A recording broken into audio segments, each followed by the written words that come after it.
नमस्कार, जय हिंद। आप सभी का स्वागत है करण चाचा के इस एपिसोड में। आइए आज देखते हैं कि 29 जुलाई को हमारे लिए क्या इंपॉर्टेंट रहा है और आपको बता दें आज ज़बरदस्त खबरें आई हैं। तो तैयार रहिएगा अपने नोट्स को तैयार करने के लिए ज़बरदस्त तरीके से आज। और सबसे पहले कुछ चीज़ें आपको बता दें हम। अपनी मोटिवेशन को अपने अंदर ढूंढना है। फोटोग्राफ लीजिए, उसके पीछे अपना नाम लिखिए और लिखिए अपना बढ़िया सा पोजीशन जो आपको चाहिए। मानिए आईएएस बनना, आईएएस लिखिए और देखते रहिए रोज इसको। जब डिमोटिवेट फील करिए इसको देखिए। I think you are going to become that person that you are desiring for. 50% of अभी चल रहा है और ये आपका ऑफर सीएमसी कोड पर लागू है। तो जैसे ही आप सीएमसी कोड वहां लगाएंगे आपको अप टू 50% ऑफ तक मिल सकता है बहुत चीज़ों में, जिसमें आपको जीएस, सी सेट, ऑप्शनल, प्री और मेन स्टेंसरी सब मिल सकती है। आरंभ बैच जो हमारा स्टार्ट होने वाला है और ये ऑफर चलेगा 31 जुलाई तक। तो देख लीजिए एज लो एज 20,625 में आपको एक कोर्स मिल सकता है। And I am not speaking only of course and discounts, I am speaking कि अगर जुड़ना है, बॉन्ड बनाना है तो सीएमसी कोड है। प्राइस हाइक आने वाला है, सीएमसी कोड पर आप वो भी दे सकते हैं कि प्राइस हाइक जैसे ही आएगा you will try to maybe when you take that लगेगा कि 10,000 20,000 ऑलरेडी महंगा हो गया, तो अभी भी देख सकते हैं आप। और ये हमारा प्रॉमिस है, आप प्रीलिम्स निकालिए हम आपको पूरा मेंस का प्रोग्राम देंगे, आप मेंस निकालिए हम इंटरव्यू का प्रोग्राम देंगे और हम आपको बता दें अगर किसी भी स्टेप पे आपका नहीं हुआ we are going to give you 100% free refund. तो आरंभ बैच है हमारे पास जो कि 3 अगस्त से चालू हो रहा है, देख सकते हैं आप। Very important batch for all of you. You can try to take this. CMC code है, इसको याद रखिएगा, CMC is the code. And the people who have still not joined my Telegram group, आपको बता दें चंद्रमौली एसआईआर पर जुड़ जाइए, फायदा मिलेगा आपको। चलिए शुरुआत करते हैं आज की सेशन की और एक बहुत पॉजिटिव चीज हो जाए। सबसे पहले कहा जाता है कि अनो भद्रा कृत्वो यंतु विश्वतः, let positivity from everywhere come to me, that is what I desire, that is what I wish। And I think आप भी यही सुबह सुबह निवेदन कर लिया करिए कि पॉजिटिविटी ही आए। पहला टॉपिक आप सबके सामने, keeping the literature on violence not a terror act से supreme court grants bail to duo. ना I want you to write down under security issues, ये सिक्योरिटी इश्यूज में लिखते हैं क्योंकि यहाँ पे एक एक्ट हम डिस्कस करने वाले हैं और वो है यूएपीए का एक्ट। तो सिक्योरिटी इश्यूज का सब लोग थीम निकालिएगा और हम आपको बताएं कि इसमें मुद्दा हुआ क्या है। तो supreme court, honourable supreme court says that merely holding a literature propagating violent acts, मतलब एक लिटरेचर है आपके पास, एक किताब है जिसमें हो सकता है वॉयलेंट एक्ट्स के बारे में लिखा हो, या फिर आप कुछ ऐसे सेमिनार में पार्टिसिपेट कर रहे हैं क्योंकि शायद वहां पे कुछ ऐसे मंशा वाले लोग आए होंगे। Mere participating in such seminars and mere holding some literature maybe that propagates violence will not constitute a terrorist act। अब सोचिएगा, terrorist act that has been defined under unlawful activities act of 1967 इतना subjective है, इतना broad है कि अगर सपने में भी कोई ऐसा टेररिस्ट एक्टिविटी आ गया तो उठा के बंद कर देंगे ये लोग।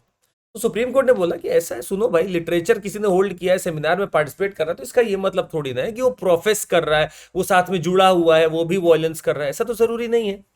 That mere association or professing of association with a terror organization is not enough to attract the offense of membership of such an outfit।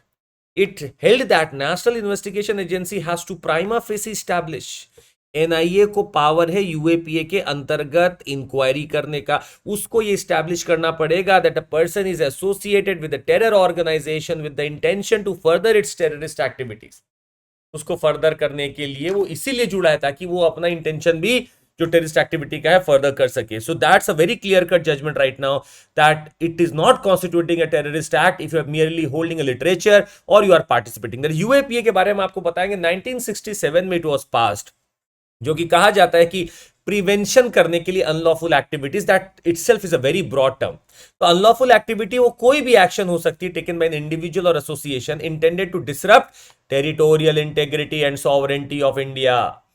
Act is going to assign absolute power, किसको देगी भाई? Central government को देगी। State government बड़ा परेशान रहेगी कि सारा पावर तो आप ही ले रहे हो। By way of which if the centre deems an activity is unlawful, अब ये क्या करेगी? उस एक्टिविटी को घोषित कर देगी बाय एन ऑफिशियल गैजेट कि देखो ये अनलॉफुल है और मैं इसके ऊपर पूरा कमांड रखता हूं। इसमें आपको बता दें डेथ पेनल्टी भी है और लाइफ इंप्रिजनमेंट भी है हाईएस्ट पनिशमेंट के तौर पे। और ये सिर्फ इंडियन पे ही नहीं, फॉरेन नेशनल्स पे भी लग सकता है। It will be applicable to the offenders in the same manner even if the crime is committed on a foreign land outside India. तो ये आप देख सकते हैं, this can be put up there also. यहां भी आपका लग सकता है, sorry, let's get back to this. ठीक है, तो under UAPA both can be charge. The investigation agency can file a chargesheet in maximum 180 days after the arrest, और उसके बाद आपको this duration can be extended further after may be you just let the court know about this and then you can file the chargesheet. अच्छा, इसका amendment 2004 में भी हुआ है, 2012 में भी हुआ है और 2019 में भी हाल ही में हुआ है। 2004 के अमेंडमेंट में क्या कि added terrorist act to the list of offences to ban organisations for terrorist activities under which 34 outfits were ban. तो हम लोगों ने क्या किया, वहां पे कुछ ऑर्गेनाइजेशन को बैन करने के लिए भी कुछ चीज डाल दी, the terrorist act to the list of offences to ban certain organisations, कि देखिए ये ऑर्गेनाइजेशन अगर ये काम कर रही है तो उसको पूरा हम बैन कर सकते हैं। अच्छा, और चीज हम आपको बताएं, who may commit terrorism. So this is 2019 wala amendment that is going to take place. Under the act, the central government may designate an organization as a terrorist organization if it commits or participate in acts of terrorism, directly कर रहा है, prepares for terrorism, promotes terrorism और otherwise is involved in terrorism। तो एक बहुत broad coverage दे दिया कि अगर कहीं से भी इन्वॉल्व है तो हम उस आउटफिट को एकदम टेररिस्ट ऑर्गेनाइजेशन घोषित कर देंगे। हम सीजर करवा लेंगे प्रॉपर्टी का, पूरा पकड़वा लेंगे property by NIA. If the investigation is conducted by an officer of the NIA, the approval of the Director General of NIA would be required for seizure of properties that may be connected with terrorism. Achha, under the Act, investigation of cases may be conducted by officers of the rank of DSP, Deputy Superintendent, or Assistant Commissioner of Police or above. The bill additionally, now this was the 2019 bill, now an act, empowers the officers of the NIA of the rank of Inspector or above to investigate the cases. तो इसमें क्या किया कि empower किया NIA को कि rank of Inspector और above को investigate करने दिया जाए cases। और हम लोगों ने डाला insertion of schedule of treaties. The act defines terrorist act to include acts committed within the scope of any of the treaties listed in the schedule of the act. The schedule list 9 treaties including the Convention for the Suppression of Terrorist Bombings, Convention against taking of hostages, and this is going to add another treaty to the list. This is the International Convention for Suppression of Acts for Nuclear Terrorism। तो क्या किया हम लोगों ने, act को जितना broad कर सकते हैं वो ब्रॉड करने में लगे, not only nationally even internationally if there are treaties हम लोग उसको भी उसमें डाल चुके हैं ताकि कोई भी टेररिज्म का एक्ट हो वो बच ना पाए हमसे। तो ये मुद्दे के साथ हम लोगों ने इसको डाल दिया है। तो अभी तक की कहानी ये है कि अभी बोला सुप्रीम कोर्ट ने कि देखिए ऐसा है कि आपका टर्म जो होता है वो बड़ा ब्रॉड होता है and that's so subjective that not always I can try to adhere to this. इसलिए आप एक काम करिए, आप अगर डायरेक्ट प्राइमा फेसी बना सकते हैं केस तो बनाइए, नहीं तो हम इनको बेल दे देते हो। 5 साल बाद बेल मिली है, जो आपके वर्नॉन गोंजाल्वेज है इनको 5 साल के बाद बेल मिल रही है। कुछ लोगों को पहले मिल गई थी, कुछ लोगों को अभी मिल रही है। ये जो रिलेटेड लोग हैं ये लोग कोरेगांव भीमा का एक वहां पे एक लगभग वॉलेंट रिपरकशन हो गया था तो उससे रिलेटेड है ये। तो this was the idea about the UAPA and some what things related with it. आइए आगे चलते हैं। Unsafe landings rise as IndiGo seeks to trim soaring fuel. अब आप समझ सकते क्या हालत हो गई है जमाने की, क्या बताया जाए। हम इंफ्रास्ट्रक्चर पे काफी कुछ ऑलरेडी बना चुके हैं, अब इंफ्रास्ट्रक्चर में एथिक्स भी तो हो सकता है भाई। बिना एथिक्स के कौन सा इंफ्रास्ट्रक्चर बनेगा। आप अपना 6 किलोग्राम तेल बचाने के लिए ये लोग क्या कर रहे हैं कि जब रनवे पे फ्लाइट उतार रहे हैं तो सीधे उसका सॉफ्ट लैंडिंग करा दे रहे हैं। मतलब फ्लाइट जब उतर रही है नीचे तो इसका जो टेल भाग है नीचे लड़ जा रहा है, सिर्फ इसलिए क्योंकि इन्होंने इंजन को कुछ ऐसा कर दिया, कुछ इंजन कम यूज कर लिया तो क्या हुआ, नीचे लड़ जा रहा है बार बार। So it is called as tail strike, it is called as tail strike. IndiGo has been attempting this और कुछ एक महीने में 6-7 कंप्लेन आ गई तो लोगों ने बोला कि भाई ऐसा क्यों कर रहे हो, फट जाएगा अब तुम्हारा प्लेन, आग वाग लग जाएगी इसमें। So this is your IndiGo's may be some style that they are trying to do. DGCA ने पकड़ा इनको, बोला इधर आओ जरा, Director General of Civil Aviation ने बोला इधर आओ, 30 लाख का पहले फाइन लगाया और बोला अगर आगे से सुन लूंगा तो अभी लाइसेंस के ऊपर बात करने लगूंगा। Why are you doing these tail strikes. आपका पैसा इतना इंपॉर्टेंट हो गया है, वहां लोग बैठे अंदर, आप ये पूरा टेल भिड़ा देते हो जमीन से, रनवे से आग लग जाएगी तो कौन बचाने जाएगा। तो ये कहानी है, आपको बस हम ऐसे हिंट दे रहे थे कि there can not be an infrastructure without ethics in it. अगर एथिक्स डालना है तो ही आपका इंफ्रास्ट्रक्चर सस्टेन कर पाएगा, नहीं तो नहीं कर पाएगा। आगे बढ़ते हैं, बड़ा इंपॉर्टेंट है। Government allows Indian companies to list on foreign exchanges through IFSC. Economic policies का पेज निकालिएगा तो अपना, बड़ा इंपॉर्टेंट है ये, आपको बता दें इकोनॉमिक पॉलिसीज का पेज निकालिएगा सब लोग। आपको बता दें एक नई चीज हुई है। Now the Indian companies they can directly list, Indian companies could not directly list their shares on the foreign exchanges, but these foreign exchanges that are operating at GIFT City, Gandhinagar, Gujarat, gift city में IFSC है, international financial services centre, international financial services centre Gujarat Gandhinagar. और वहीं पे हुआ कि काम करिए, आप अपनी कंपनी भले ही कहीं और लिस्टेड हो, अनलिस्टेड हो, आप हमारे फॉरेन एक्सचेंज पे डाल सकते हैं। पर ये फॉरेन एक्सचेंज कहां वर्क कर रहा है? Gift city, operating at the gift city. अच्छा, दो चीज और हुई है, एक हुई है लिमिटेड पर्पस क्लियरिंग कॉर्पोरेशन भी बनाया गया है, एंड एक बनाया गया corporate debt market development fund. देखिए ऐसा है कि if your companies are to run they require cash and money. अब जरूरी नहीं है कि सिर्फ भारत के लोगों के पास ही सारा पैसा है, हम चाहते हैं कि हम बाहर से भी पैसा लें।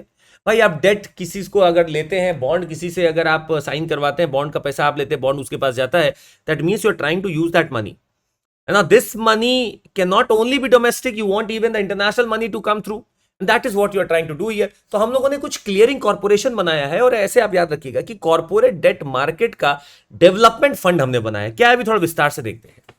सो this LPCC, that is your limited purpose clearing corporation, has been set up with the purpose of clearing and settling corporate bond repo transactions। मतलब कॉर्पोरेट लोगों का जो बॉन्ड रेपो ट्रांजैक्शन हो सकता है उसको करने के लिए, रेपो का आप साफ मतलब निकाल सकते हैं repurchase agreements.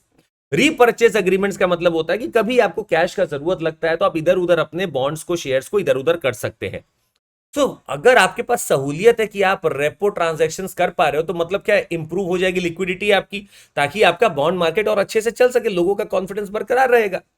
So LPCC will allow the market makers to access cost-effective funding for their inventory bond holders to meet their short-term liquidity needs। तो कई बार होता है short-term liquidity needs के लिए रेपो ट्रांजैक्शंस, जैसे आप आरबीआई और बैंक के बीच में पढ़ते होंगे, वैसे ही कॉर्पोरेट और कॉर्पोरेट के बीच में भी हो सकता है via this LPCC। तो एक छोटी सी ये चीज बनाई गई है। दूसरा क्या है, अगर मान लीजिए कुछ मार्केट में परेशानियां आती हैं, तो आपका जो ये CDMDF है, that is corporate debt market development fund, corporate debt market development fund will have access to capital worth rupees 33,000 crore to purchase and hold eligible corporate debt securities from participating investors and to sell the securities as markets recover। अब मान लीजिए market थोड़ा खराब हो गया, तो इतना cushion रखेगा ये कि आपसे सिक्योरिटी लेके रखा रहेगा, और जब मार्केट रिकवर करेगा तो इसको धीरे धीरे सेल कर देगा। 33,000 करोड़ रुपए is a big amount that they are trying to make a fund about, और इतना ये स्टोर किया रहेगा, जब इसको लगेगा मार्केट रिकवर कर रहा है तो इसको बेच देगा। आपको आईएफएससी के बारे में थोड़ा सा हमको बताना है।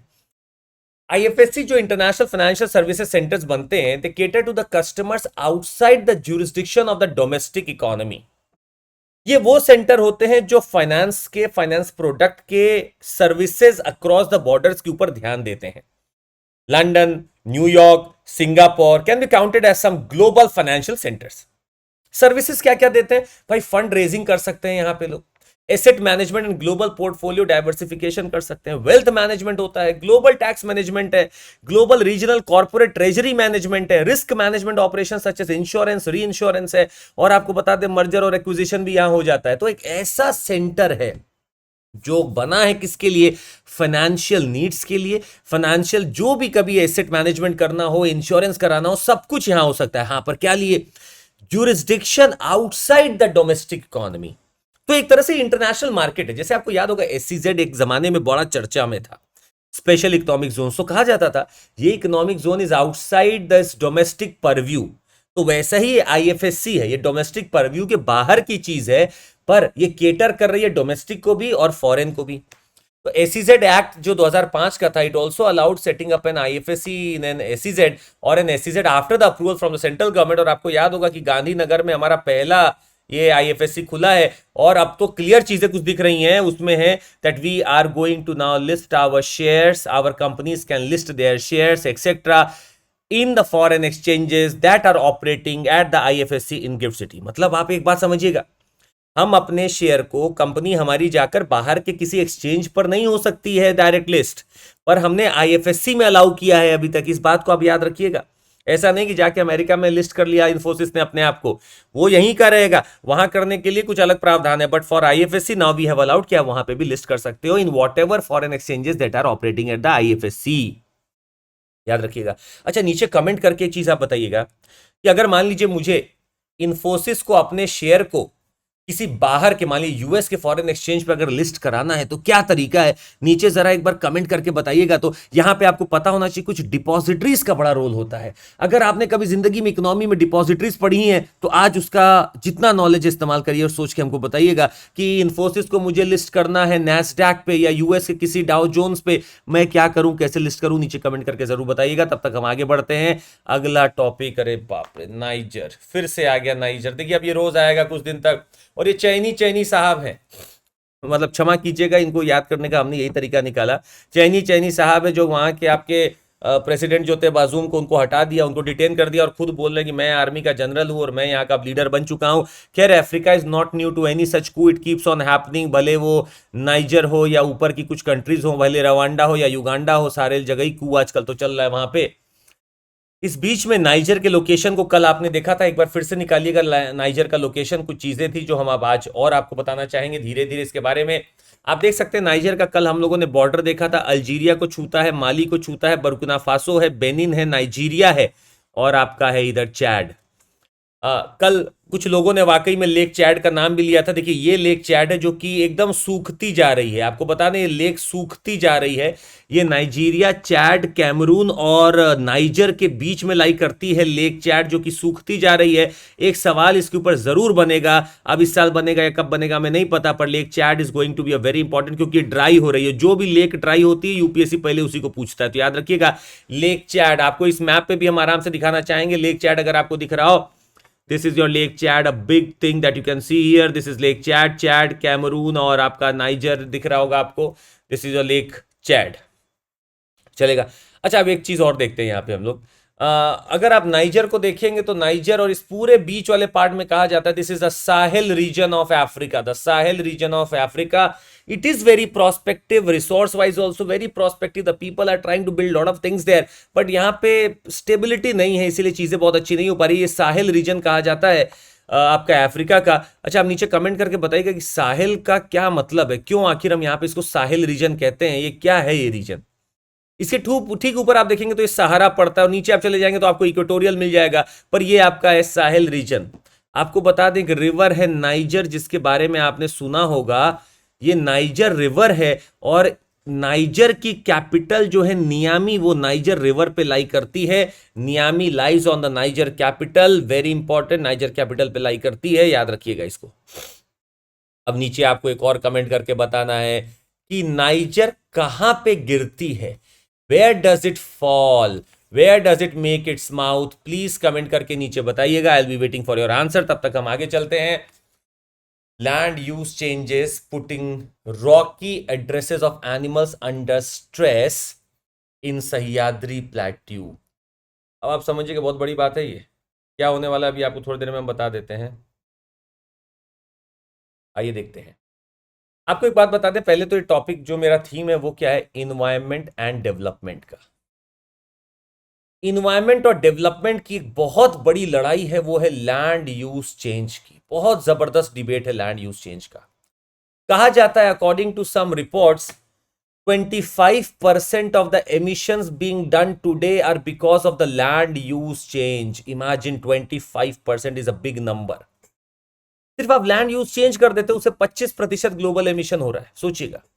और अब इतना ही नहीं, इस लैंड यूज चेंज से एमिशन तो हो ही रहा था, अब जो आज पता चल रहा है सर वो ये है कि जो आपके फौना है, जो छोटे छोटे स्पीशीज हैं, एनिमल्स हैं, जो कहीं ना कहीं रॉकी एड्रेसेस में रहा करते थे, वो सब परेशान चल रहे हैं, सब परेशान चल रहे हैं। क्या हो गया इनको, rapid shift from traditional local grain cultivation to monoculture plantations of mango and cashew in the Sahyadri plateaus of Maharashtra. Sahyadris आपको बता दें वेस्टर्न घाट्स को कहा जाता है, is impacting the elusive amphibians, insects and reptiles that lived under a crop of loose rocks. मतलब आपके land use change ने आपके लोकल ग्रेन कल्टीवेशन से जैसे ही आपने अपने आप को मैंगो और कैश्यू में लेके आया, वैसे ही वहां स्थितियां बदलने लगी और जो वहां के छोटे मोटे एम्फीबियंस, इंसेक्ट, रेप्टाइल हुआ करते थे, उनकी कहानी खत्म होने की ओर है। The loose rock shelters these animals, some endemic and threatened from scorching heat during summer and heavy monsoon rains. They have evolved to survive on the rocky plateaus, but their adaptability to changing conditions may not be enough for the pace of shift in the land use pattern. So जो rock lose होते थे उनके shelter में these animals could have been thriving. वो बेचारे अपने आप को रेनफॉल से भी बचाते थे, सनलाइट से भी बचाते थे, जबरदस्त गर्मी से बचा लेते थे, शेड मिल जाता था। अब हम लोगों ने रूज रॉक शेल्टर्स थे वही खत्म कर दिए। हमारी क्रॉपिंग का पैटर्न ऐसा हो चुका है कि हम मोनो क्रॉपिंग कर रहे हैं, तो जो मिट्टी वहां पड़ी है अजीब तरीके से हम लोग वहां पे उसको ट्रीट कर रहे होंगे और वो सब खत्म होता चला जा रहा है। This is a great concern. So our point is the land use change is not only bringing about emissions, is going to impact the fauna, the flora and the local diversity there, and it is going to impact all of us in some point of time. तो अपने को land use change के ऊपर बहुत भारी विवाद है, उसको देखना पड़ेगा। आपको आज हम यहाँ बता दें सेशन के माध्यम से कि हम लोग जिंदगी में आगे चल के रेड प्लस प्लस पढ़ेंगे, REDD पढ़ेंगे, हम लोग पढ़ेंगे कि कैसे लैंड यूज चेंज के ऊपर बाकी ऑर्गेनाइजेशंस बोलती हैं, क्या क्या कन्वेंशंस हुए हैं। जैसे जैसे न्यूज में आगे हम पढ़ते जाएंगे, पर याद रखिएगा land use change is going to threaten lot of us. Modi says India can become hub of chip making industry. अच्छा, आपके पास एक इंडस्ट्रीज का थीम होगा, please take out the theme of industries. और एक बात तय हो चुकी है कि भारत सेमीकंडक्टर इंडस्ट्री में बड़ी तेजी से उतर रहा है, बड़ी तेजी से. हमारे पास नए नए अब इन्वेस्टमेंट के आयाम आ रहे हैं. सुबह का पेपर आप पढ़ेंगे तो 4 न्यूज है कम से कम, जिसमें अलग अलग कंपनी ने बोला है कि अरे वाह बड़ा पसंद आ रहा है मुझे भारत और मैं यहीं जाके इन्वेस्टमेंट करूंगा. ये सारी कहानियां चल रही हैं लगभग सुबह से ही. मतलब ये पूरे न्यूज़पेपर में 4 कंपनियां हमें दिख रही हैं. अच्छी बात है, लोग हमारे यहाँ आके इन्वेस्ट करना चाहते हैं, बड़ी अच्छी बात है. आइए कुछ चीजें देखते हैं अपने इंडस्ट्रियल सेक्टर में और सेमीकंडक्टर में मेन देखते हैं कि क्या है ऐसा. भारत ने आखिरकार इलेक्ट्रॉनिक मैन्युफैक्चरिंग को आइडेंटिफाई क्यों किया है आपको बता दें.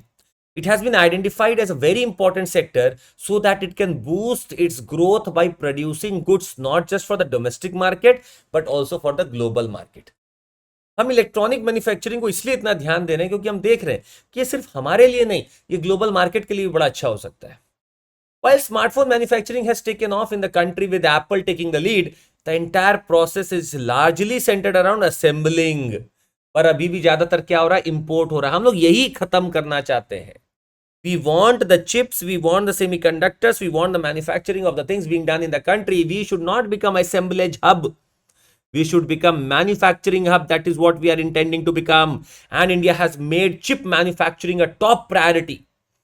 ताकि हम अपना इकोनॉमिक स्ट्रेटजी ऐसा रख सकें कि ऐसा तो डोमेस्टिक इलेक्ट्रॉनिक सप्लाई हम आप देखेंगे तो इंपोर्ट कहां से कर रहे हैं भाई, चाइना से कर रहे हैं. हमें नहीं चाहिए चाइना से, इतना डिपेंडेंसी हमें नहीं बनना है, चाइना का नहीं बनाना है कि हमें बाद में चल के दुख हो. तो हम अपना साफ तरीके से we want to reduce our imports specially from China and we want to develop a domestic electronic supply chain. We want to develop a domestic electronic supply chain. That is what we are looking towards to. चलेगा. तो हम लोग का एकदम साफ clear cut idea है. We want to become domestic electronic supply chain.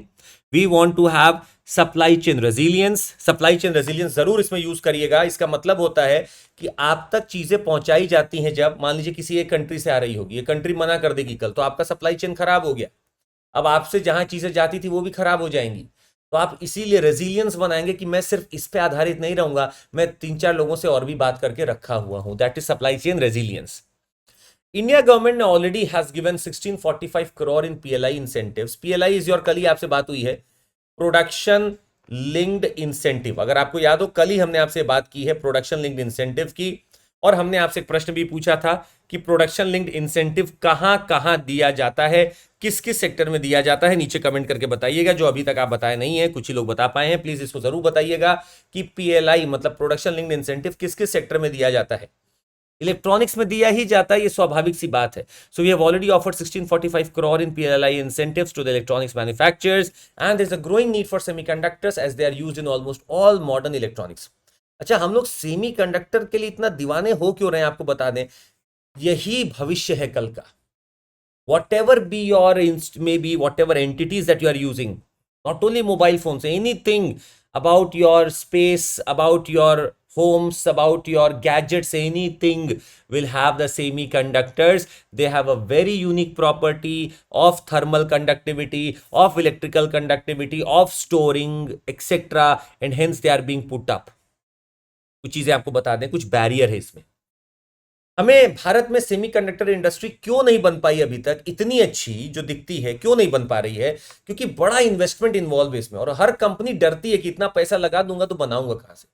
सुबह अखबार में ये खबर है आपका कि ये जो वेदांता के बहुत बड़े हैं वो आदमी, उन्होंने बोला है कि ऐसा है कि मैं खर्चा करना चाहता हूं $5 बिलियन। आउट ऑफ $20 बिलियन मैं अभी $5 बिलियन खर्चा करना चाहता हूं, और कुछ दिनों में मुझे प्रॉफिट होने लगेगा। तो आप समझ सकते हैं huge investments are involved in it. Not everyone can take the lead in this. अच्छा, इकोनॉमी ऑफ स्केल भी चाहिए। इसका मतलब है कि आपका प्रोडक्शन इतना होना चाहिए कि आपको प्रॉफिट आ सके। अगर इकोनॉमी ऑफ स्केल नहीं होगी तो आप प्रॉफिट निकाल नहीं पाएंगे। एक चिप बनाने के लिए आप कभी फैक्ट्री नहीं लगाएंगे। You must have economies of scale working there, and highly skilled labour. इसका जो रिक्वायरमेंट है वो हाईली स्किल्ड लेबर का है, ये समझिएगा। हमारा एजुकेशन से जॉब कॉरिडोर जो है वो तो बिल्कुल ध्वस्त पड़ा हुआ है, it is already in a bad shape. But our highly skilled labour is what is needed for the semiconductor industry. अब चौथा प्रॉब्लम है कि हमारे पास रॉ मटेरियल नहीं है जो कि सेमीकंडक्टर्स को बनाने में यूज होते हैं। जर्मेनियम, गैलियम, सिलिकॉन, ये सब हमारे यहाँ थोड़ा कम है। और जर्मेनियम गैलियम तो ज्यादातर हम चाइना से लेते थे। चाइना अलग परेशान कर रहा है कि मैं इसको बाहर नहीं भेजूंगा। अच्छा, इंडियन मार्केट के बारे में बात किया जाए, इंडियन मार्केट खुद अनसर्टेन है अभी। They have to maintain overseas customer base to balance inflection etcetera. तो इंडियन मार्केट अभी थोड़ा सा अनसर्टेन है। और सबसे बड़ी दुविधा कि आप सेमीकंडक्टर बना तो लेंगे, डिस्पोज कैसे करेंगे? ई वेस्ट का इतना बड़ा आजकल हजार्ड चल रहा है, और हमारी पॉलिसीज में हम बार बार ई वेस्ट का जिक्र तो करते हैं, पर वो कितना इंप्लीमेंट हो पाती है आप और हम समझ सकते हैं कि only 10 to 15% of the things are recycled और डिस्पोज्ड वेल। बाकी तो सब इनफॉर्मल सेक्टर में जाके एंड अप हो रहा है। जबरदस्त तबाही का ये सब स्रोत बनने वाला है। तो हजार्डियस वेस्ट को कैसे ट्रीट करना है, ये अगला चैलेंज। और इन सब चैलेंजेस को देखते हुए अभी तक सेमीकंडक्टर फैब्रिकेशन सेंटर्स भारत में थोड़ा सा परेशान रहे हैं। आपको बता दें, भारत ने काफी इसके लिए स्कीम्स लगा रखी हैं, जैसे कि मेक इन इंडिया प्रोग्राम है, जो कि चाहता था भारत को a global hub for electronic system design and manufacturing, ESDM, electronic system design and manufacturing. 2021 से स्कीम चल रही है आपकी। पीएलआई स्कीम है जो कि मैन्युफैक्चरिंग के ऊपर जबरदस्त खर्चा करना चाहती है। डीएलआई स्कीम है आपका, डिजाइन लिंक्ड इंसेंटिव है। डिजाइन लिंक्ड इंसेंटिव है, वो भी हम वर्क कर रहे हैं। काफी और चीजें, जैसे इंडिया सेमीकंडक्टर मिशन है। ऑलरेडी हमें पता है कि हमें सेमीकंडक्टर में उतरना है, इसलिए मिशन भी हमने लॉन्च कर रखा है। तो ये कहानी थी इंडस्ट्रीज के, सेमीकंडक्टर इंडस्ट्री की। और यहां पे हम लोग काफी लीड करते हुए देख रहे हैं। इनका कहना है the country has made huge progress in the electronic manufacturing sector, which has grown from $30 billion to over $100 billion। सोचिएगा, $100 बिलियन तो अभी हम पहुंच चुके हैं, अभी आगे पहुंचना ही पहुंचना है। इन्वेस्टमेंट की बात की जाए तो you can see that AMD जो बहुत बढ़िया चिप बनाती है, आप देखेंगे आपके लैपटॉप्स में भी AMD लिखा रहता है। AMD has already announced plans to invest around 400 million in the country over the next 5 years, and they are going to do lot of things here. तो काफी चीजें हमारे पास अच्छी होने वाली हैं। अगला जो सेक्टर दिख रहा है भारत का मैन्युफैक्चरिंग में, वो है शायद कुछ हमें मैन्युफैक्चरिंग में जो अपना रूप दिख रहा है, रंग दिख रहा है, जो अभी तक नहीं दिखता था, वो इसीलिए दिख रहा है क्योंकि शायद अब हम लोग जाने वाले हैं सेमीकंडक्टर इंडस्ट्री में। आगे बढ़ते हैं। Need legally binding instrument to end the plastic pollution, honourable prime minister. So एक चीज तो यहाँ क्लियर हो गई है कि हमारा एनवायरमेंट वर्सेस डेवलपमेंट का डिबेट है, हमारा एनवायरमेंट वर्सेस डेवलपमेंट का डिबेट, और कुछ चीजें वहां पे दिख रही हैं हमें साफ साफ। We need some legally binding instrument to end the plastic pollution, says our honourable prime minister. अब आप एक चीज देखेंगे, इंडिया ने काफी प्रोग्रेस किया बहुत चीजों में।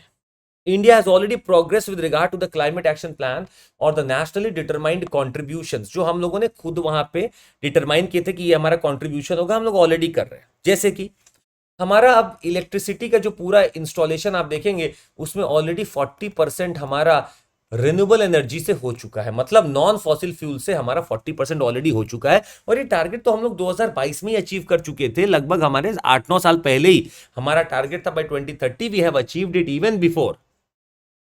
He said India was one of the top 5 countries in the world in terms of installed renewable energy capacity and added that the country had set a target of attaining net zero। ये आपको पता है, पंचामृत याद रखिएगा भाई सब लोग।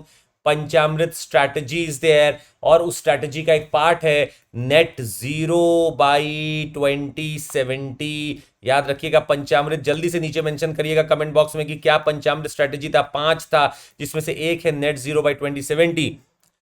और आपको एक बात बता दें, प्लास्टिक पोल्यूशन इस कदर बढ़ चुका है कि पैसिफिक ओशन में आपको दिखते हैं गार्बेज पैच, सारा प्लास्टिक से भरा हुआ है। क्योंकि करंट हमारे ऐसे हैं कि करंट घुमा घुमा के सब एक जगह लाके छोड़ देते हैं, ये घुमा के यहीं घूमता रहता है, गायर बना रहता है, और इधर बीच में आपका प्लास्टिक इकट्ठा होता जा रहा है। सिर्फ अब तो पैसिफिक नहीं, अब तो अटलांटिक में भी बन रहा है। तो मोदी साहब का कहना था कि भाई जो स्मॉल आइलैंड स्टेट्स हैं वो स्मॉल नहीं है, वो लार्ज ओशन कंट्रीज हैं। पहली मोटिवेशन दे दिया।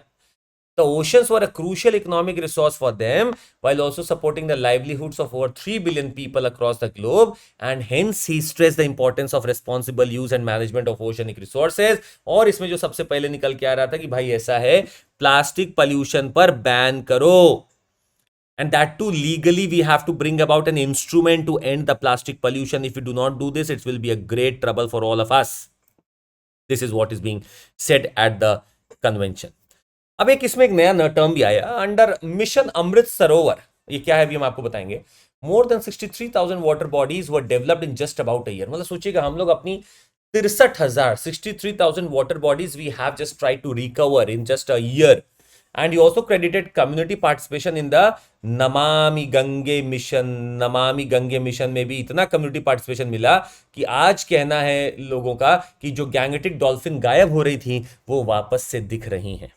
अमृत सरोवर के बारे में आपको बताना चाहेंगे, 2022 का समय था कि we launched our Amrit Sarovar mission, developing and rejuvenating 75 water bodies in each district of the country as a part of celebration. In total it will lead to the creation of 50,000। आप समझ सकते हैं 63,000 का हम लोग ऑलरेडी कर चुके हैं। इसमें department of rural government, land resources, water sanitation, water resources, Panchayati Raj, हर कोई शामिल है मिनिस्ट्री। और आपको बता दें Bhaskaracharya national institute for space application and geoinformatics BISAG-N has been engaged as technical partner for the mission। ये फोकस करना चाहता है through various MG NREGA, finance commission etcetera, इन सब के थ्रू फोकस करना चाहता है ताकि हमारे वाटर बॉडीज अच्छे हो सकें। हम लोग चाहते थे 50,000 अमृत सरोवर बनाने का, 63,000 हम बना चुके हैं। बहुत बड़ा एक उपलब्धि है भारत के लिए in the field of water conservation. तो याद रखिएगा Amrit Sarovar very important point, और ये सब अचीवमेंट है भारत का इन्वायरमेंट एंड डेवलपमेंट में। आप लिख सकते हैं कि भारत ऑलरेडी लगा हुआ है to reclaim its water bodies, और उसको बर्बाद नहीं होने दे सकते हम। आइए आगे चलते हैं। इकोनॉमिक पॉलिसी हेडिंग है हमारी, और जबरदस्त खबर है ये, इसको पढ़ना बड़ा जरूरी है। इकोनॉमिक पॉलिसीज का थीम निकालिए सब लोग अपना। I want to talk about finance commission. अभी हमारा 15वां फाइनेंस कमीशन का सारा कुछ चल रहा था। अब आपको बता दें 16th finance commission is going to be set up. 16th finance commission अब बनाया जाएगा। उसके सामने कुछ चुनौती है और उसके सामने कुछ चीजें हैं जो सामने उसको करना पड़ेगा। पहले आपको फाइनेंस कमीशन के बारे में बता दें, ये कॉन्स्टिट्यूशनल बॉडी है, आर्टिकल 280 के तहत बनती है, एवरी 5 years और some other years as the president so deem fit. ये 2 तरीके का आपका लगभग मेन होता है, वैसे 3 होता है पर 2 हम आपको बताना चाहेंगे। पहले एक वर्टिकल डेवोल्यूशन देता है, एक हॉरिजॉन्टल डेवोल्यूशन देता है। मतलब वर्टिकल डेवोल्यूशन का मतलब कि सेंट्रल के टैक्स है, अब क्या शेयर होगा स्टेट्स का in this divisible pool of central taxes. तो सेंट्रल से स्टेट तक का आपका क्या हो गया, वर्टिकल डेवोल्यूशन। एक होता है हॉरिजॉन्टल डिस्ट्रीब्यूशन, अब स्टेट्स तक आपकी चीजें पहुंच गई मानिए सेंटर से। Now how would U allocate the resources among the states. भाई ये मान लीजिए यूपी है, ये बिहार है, ये तमिलनाडु है, ये केरला है, ये कर्नाटक है, तो कितना अमाउंट किसको देंगे, ये हॉरिजॉन्टल डिस्ट्रीब्यूशन है। दोनों पे वर्क करता है सर। सेंटर से एक स्टेट का चंक कितना बनेगा, ये कितना परसेंटेज बनेगा, दूसरा स्टेट्स में भी कितना हॉरिजॉन्टल डिस्ट्रीब्यूशन होगा, ये दोनों देखता है। The third comes out to be the grants in aid. अब ये बड़ा जरूरी है, कुछ एडिशनल ट्रांसफर भी चाहिए होते हैं in the form of some assistance to the states so that they can bring about some specific required reform. इसीलिए कुछ एडिशनल ट्रांसफर भी किया जाता है। So there were certain grants made by the 13th Finance Commission. 2 important ones that I would like to chalk out here is justice delivery and a statistical system. तो काफी चीजों पे इन्होंने खर्चा किया है और ये कोशिश करते हैं कि उन चीजों पे ध्यान दें ताकि स्टेट हमारा विकसित हो सके। तो एक आइडिया आपको याद होगा, कुछ दिन पहले एक हम लोग डिस्कस कर रहे थे कि सेंसस होने वाला है और उसके बाद हम लोग ये डिलिमिटेशन कमीशन का भी बात करते थे। तो हम लोग कई बार देखते थे कि फाइनेंस कमीशन क्या कर रहा है कि लगभग जो बड़े बड़े राज्य हैं वो दिखने में थोड़े से जीडीपी वाइज अगर देखें उनको हम तो पुअर भी लगते थे, तो उनको बड़ा पैसा देता है और जो ऑलरेडी डेवलप्ड हो चुके हैं उनको कम पैसा देता है। तो मन में एक रोष था लोगों के कि यार हम तो अपना डेवलपमेंट कर रहे हैं और आप हमें पैसा भी नहीं दे रहे हो, जो डेवलप नहीं कर रहा है हो सकता है जानबूझ के ना कर रहा हो, आप उसको पैसा बांट रहे हो। तो ये रोष मन में चल रहा था। इसके लिए हम लोगों ने एक पॉइंट भी रखा था कि you should also see the intent and the incentives that the states are taking और may be the steps that the states are taking to develop themselves. अगर स्टेप्स ले रहे हैं तो आप पैसा दो, स्टेप्स नहीं ले रहे तो इतना पैसा लुटा के करोगे क्या। तो अभी क्या हुआ है, this new commission is going to come up. There are many critical changes that have taken place in the constitution, maybe since the constitution of the 15th Finance Commission. Covid आके चला गया, जियोपॉलिटिकल चैलेंजेस बने हुए हैं और आज हमें date to GDP ratio जब देखने को मिलता है तो 2020-21 के एंड पे 90% था, आज भी 85-86% के पास कंबाइंड गवर्नमेंट मतलब स्टेट और यूनियन गवर्नमेंट को मिलाकर अगर देखा जाए तो combined debt to GDP ratio जो हमारा है वो लगभग 85% आज होगा। समझ सकते हैं आप। तो फिस्कल इंबैलेंस साफ तरीके से दिख रहा है राज्यों में। कुछ और बातें जो इस एडिटोरियल में बताई गई हम आपके सामने पेश करना चाहेंगे। 14th फाइनेंस कमीशन जो था, it had raised the share of states in the divisible pool of central taxes to 42% from 32। मतलब जो पूरा सेंट्रल का पूल है उसमें 42% तक हमें किसको देना है, स्टेट्स को देना है। This was revised to 41% when the number of states in India was reduced to 28. However, the center would manage the situation because of the withdrawal of Planning Commission grants as the Planning Commission was abolished. There may not be a strong case for recommending any further increase in the state's share of central taxes in view of the center's large fiscal imbalances. अब मतलब साफ एक हिदायत दी जा रही है कि ऐसा है, आप जो भी कर रहे हो 41% कर रहे हो या 42% कर रहे हो, इससे ज्यादा करने का जरूरत आपको है नहीं, क्योंकि सेंटर की खुद स्थिति financially is not as good as it would have been. तो जब सेंटर खुद बेचारा फिस्कल बर्डन में दबा हुआ है, अब वो स्टेट्स को बांटता रह जाएगा तो ये स्वाभाविक सी बात है कि दोनों ही ट्रबल हो जाएंगे। इससे अच्छा है कि इसको बढ़ाया ना जाए, ये हिदायत दी जा रही है। दूसरा, एक कॉमन कंसर्न कुछ सालों पहले आता था कि जीएसटी परफॉर्म नहीं कर रहा है, पर आपको बता दें पिछले 2-3 साल में अगर आप जीएसटी देखेंगे तो बढ़ता ही जा रहा है, लगातार बढ़ता जा रहा है। तो एक चीज तो ये सॉल्व हो चुकी है कि जीएसटी का कलेक्शन अच्छा हो रहा है और जीएसटी का कलेक्शन अगर अच्छा हो रहा है तो सरकार के पास कुछ कुशन होगा, कुछ प्रोविजन होगा कि वो अच्छे से पैसा अपना यूज कर सके। तो जीएसटी का कलेक्शन अच्छा हो रहा है। तीसरा, अगर इंडिविजुअल स्टेट्स की बात की जाए सेंटर के डिविजिबल पूल में कैसे डिटरमाइन होती है, एक फॉर्मूला होता है based upon some indicators like क्या, population, per capita income, area क्या है, इंसेंटिव क्या दे सकता हूं मैं, related factors to such as forest cover, demographic change etcetera. ये सारी चीजें देखी जाती हैं, एक फॉर्मूला निकाला जाता है और उसके हिसाब से स्टेट्स को पैसा दिया जाता है। इन द केस ऑफ पर capita income, it is the distance of a states पर capita income from a benchmark, usually kept at average पर capita income of the top 3 states. This distance criterion implies relatively larger shares for relatively lower income state. अब जो lower income state है उसके पास ज्यादा scope आ गया पैसा लेने का सरकार से, और अगर इसका वेटेज देखा जाए पर कैपिटा इनकम का तो 45% वेटेज तक रहता है फॉर्मूला में, 45% वेटेज तक रहता है, और ये पहले और ज्यादा भी रहा होगा। Many of the richer states now argue कि भाई आप इतना पैसा इनको क्यों दे रहे हो, you should reduce the weight of this. हम मेहनत करके, जैसे महाराष्ट्र गुजरात की बात करेंगे, मेहनत करके पैसा कमा रहे हैं, हो सकता है कोई एक राज्य है जो पैसा नहीं कमा रहा है, उसका पर कैपिटा इनकम वो कम ही रखना चाहता है। क्यों ये पर कैपिटा इनकम कम भी क्यों होगा, क्योंकि पॉपुलेशन बहुत ज्यादा होगा और स्टेट का जीडीपी इतना नहीं होगा। तो एक बात है कि पॉपुलेशन भी ज्यादा है और लोग वहां पे कमा नहीं रहे, पर कैपिटा इनकम अच्छा नहीं है, तो आप उनको पैसा लुटा रहे हो। तो ये भी एक भेद चल रहा है। इनका यह भी कहना है कि एजुकेशन और हेल्थ सर्विसेज को आपको लगभग प्रायोरिटाइज करना पड़ेगा। देखिए अगली जो गाथा लिखने वाले हैं जो लोग, वो एचआर के ऊपर या ह्यूमन रिसोर्स के ऊपर ही है। अगर आज आप अपने ह्यूमन रिसोर्स पे वर्क नहीं करेंगे तो डेमोग्राफिक डिविडेंड कुछ और साल का बचा है, फिर ये खत्म हो जाएगा। तो एजुकेशन और health services should be prioritised in the overall scheme of resource transfers, that's a very important thing. तो large number of tax devolution criteria से बेहतर है you should try to see कि क्या वो वहां पे एजुकेशन का सर्विस दे पा रहे हैं, हेल्थ सर्विस दे पा रहे हैं, और अगर नहीं दे पा रहे हैं तो आप एक इक्वलाइजेशन प्रिंसिपल बनाइए। You should have an equalisation principle so that equity बनी रहे, एफिशिएंसी बनी रहे ह्यूमन रिसोर्स की।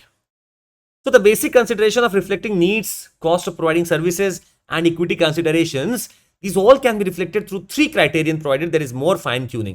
तो आपको बस ये देखना है कि मैं कैसे ह्यूमन रिसोर्स को अच्छा कर सकता हूं, इसके ऊपर ध्यान देते हुए आप अपना जो फॉर्मूला है वो सुनाइए। अच्छा, एक इनोवेशन की बात की गई है। One innovation which may be relevant in this context is to set up loan council. बड़ा इंपॉर्टेंट है ये, सुनिएगा, लोन काउंसिल। लोन काउंसिल क्या करेगा? ये 12 फाइनेंस कमीशन ने रिकमेंड किया था।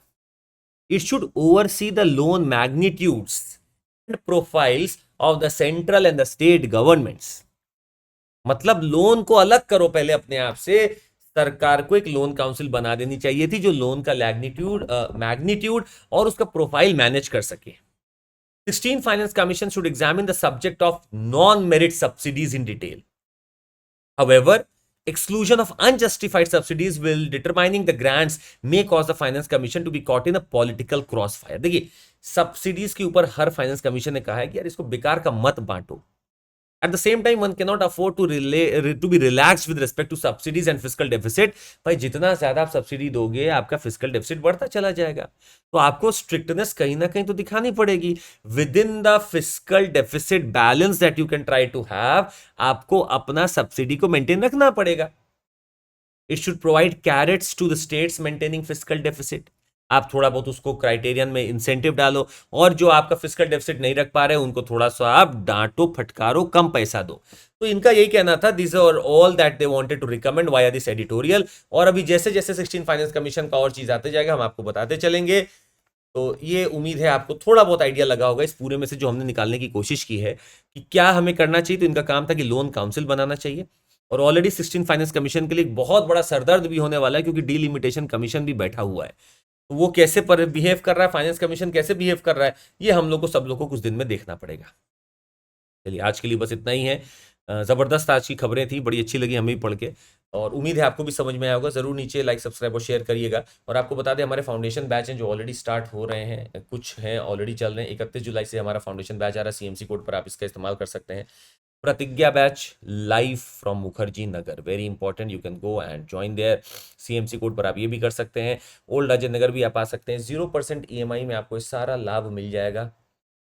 हमारा मंथली करंट अफेयर्स मैगजीन, जबरदस्त मैगजीन, इजी लैंग्वेज, इतने इसमें आपको इन्फोग्राफिक्स मिलेंगे कि आपको सब दिमाग में पहले ही बैठ जाएगा। रिवीजन फ्रेंडली है ये। और आपको बता दें, CMC कोड पर you can try to take this foundation success programme CMC code पर चलेगा। That would be all from my side. निरंतरता ही सफलता की कुंजी है, जो निरंतर है वही सफल है। आपको बस निरंतर रहना, सफलता खुद आपके पास में आ जाएगी। बहुत बहुत धन्यवाद, thank you so much, take care, Jai Hind, bye bye, take care.